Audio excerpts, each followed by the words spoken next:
శ్రీమాత్రే నమః శ్రీ గురుభ్యో నమః హరి ఓం. యా దేవి సర్వభూతేషు శక్తి రూపేణ సంస్థ నమస్తస్యై నమస్తస్యై నమస్తస్యై నమో నమః.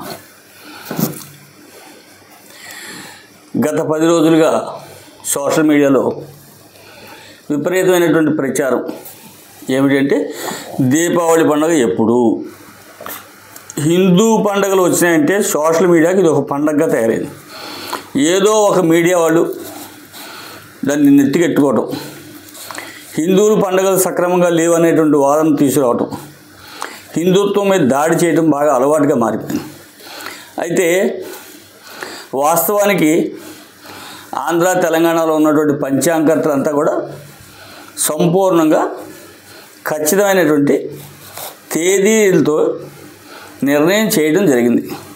దీపావళి పండుగ ఈ సంవత్సరం 19వ తేదీ ఆదివారం, అంటే రేపు త్రయోదశి మధ్యాహ్నం 1:39 దాకా ఉంది.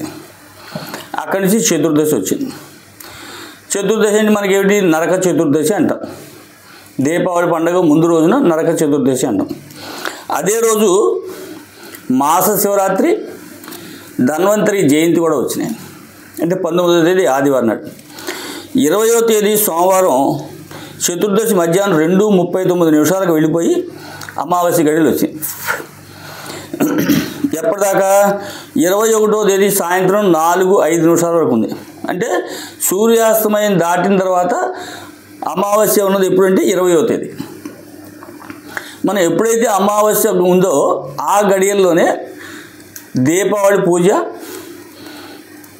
లక్ష్మీ పూజ చేసుకుంటాం, టపాకాయలు కాల్చుకుంటాం కూడా. కాబట్టి ఈ సంవత్సరం దీపావళి పండుగ 20వ తేదీ సోమవారం నాడు దీపావళి పండుగ, లక్ష్మీ పూజ కూడా ఆ రెండు కూడా ఆ రోజునే వస్తాయి 20వ తేదీ. 21వ తేదీ అమావాస్య సాయంత్రం 4:05 దాకా ఉంది. కాబట్టి అక్కడి నుంచి కార్తీక శుద్ధ పాడ్యం వచ్చేసింది. అందువల్ల 21వ తేదీ మంగళవారం నాడు కార్తీక మాసం ప్రారంభంగా ఆకాశ దీపాలు పెట్టుకోవాలి. ఆ రోజు నుంచి ప్రారంభం. అయితే వాస్తవంగా కార్తీక స్నానాలు మాత్రం 22వ తేదీ బుధవారం నుంచి మాత్రమే మొదలవుతాయి. అంటే కార్తీక మాసం 22వ తేదీ బుధవారం నుంచి మొదలవుతాయి. ఇందులో ఏ విధమైనటువంటి సందేహం లేకుండా పంచాంగకర్తలు సంపూర్ణమైనటువంటి నిర్ణయంతో రాయడం జరిగింది. కాబట్టి 19వ తేదీ నరక చతుర్దశి, ధన్వంతరి జయంతి, మాస శివరాత్రి, 20వ తేదీ సోమవారం నాడు దీపావళి అమావాస్య, లక్ష్మీ పూజ. కాబట్టి అందరూ కూడా వీటినే ఫాలో అవుతారని ఆశిస్తున్నాను. హరి ఓం తత్సత్.